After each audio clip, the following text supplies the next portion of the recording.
Demand of Jesus Christ. Dalit అనేవాళ్ళు చాలామంది confess చేసింది ఏంటిదంటే, వాళ్ళ ఆఫ్రికా బ్యాక్గ్రౌండ్ వాళ్ళ మనుషులు కాబట్టి కాల్య వాళ్ళే దళిత్. చాలామంది క్రిస్టియన్స్లో మారింది కుట్రతోటి దేవుని రాజ్యంలోకి వచ్చేది వాళ్ళనేమో. ఎందుకంటే దేవుడు యేసుప్రభు మొదట చెప్పింది ఏంటి? Last house of Israel, last tribes of Israel, ఏవైతే తెగలు ఉన్నాయో, గోత్రాలు ఉన్నాయో, ఇశ్రాయేల్ గోత్రాలు, వాళ్ళని దేవుడి దగ్గర జతపరచడానికి, దేవునిలోకి తీసుకెళ్ళడానికి రకరకాల దేశాలలో ప్రతి ఒక్క దేశంలో ప్రజలని దేవుడి దగ్గర తెచ్చినారు. అందులో ఓసీ కమ్యూనిటీ అయిన మాలా మేము కూడా ఉన్నాము. దాని తర్వాత కుట్రతో వచ్చిన వాళ్ళు మాదిగ వాళ్ళు, కుట్రతోటి అందులో దూరిన వాళ్ళు. ఇంకా చాలామందిని మాదిగ వాళ్ళలాగా చూపించినా కూడా వాళ్ళు కాదు. సో దళిత్ అంటేనే మాదిగ వాళ్ళు, కుట్రతో వచ్చిన వాళ్ళు. కానీ వాళ్ళు నిజంగా తిరిగి జన్మించినారా? యేసు వాళ్ళ, యేసు దేవుని నమ్మిన వాళ్ళ, లేదంటే కుట్రలతోటి రివెంజ్ టాక్టిక్స్తో చర్చెస్లో మినిస్ట్రీస్లో ఉన్న వాళ్ళ, ప్రభుత్వంలో కొంతమంది ఉన్నారు, వాళ్ళందరూ దేవుని శత్రువులాగా మారిన వాళ్ళ, అది మనం తెలుసుకోవాలి.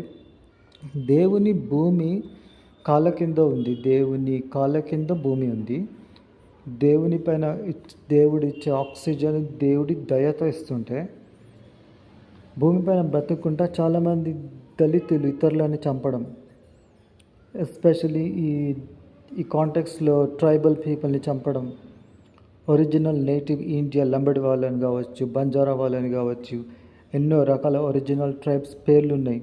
వాళ్ళందరినీ కూడా చంపి ఏం తెలియనట్టు మంచి వాళ్ళలాగా, వాళ్ళ రైట్సే అటాక్ ఉన్నట్టు యాక్టింగ్ చేయడం, చాలా మంచి వాళ్ళలాగా, ఎవరెవరో వచ్చి వాళ్ళు లంబడి వాళ్ళలాగా, ట్రైబ్స్ లాగా, బంజారా వాళ్ళలాగా యాక్ట్ చేయడం, డిఫరెంట్ ఎన్నో పేర్లు ఉన్నాయి వాళ్ళలాగా యాక్ట్ చేయడం ఫర్ ఎగ్జాంపుల్.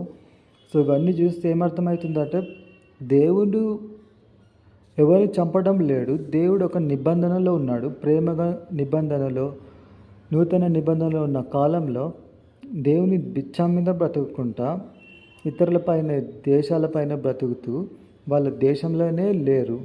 వాళ్ళ దేశంలో బిచ్చం అడిగినా కాలికి ఏం దొరకదు. వాళ్ళ సొంత ప్రజలే బిచ్చం వేయరు. బయట దేశాలలో, అంటే మా దేశాలలో వచ్చి బిచ్చం బతుక్కుంటా మందిళ్ళల్లో వచ్చి ఒకసారి సేరాన్ని పంపించేమనడం. ఇప్పుడు డక్కలడీకే బతికి ఎక్కడి దాకా వచ్చింది?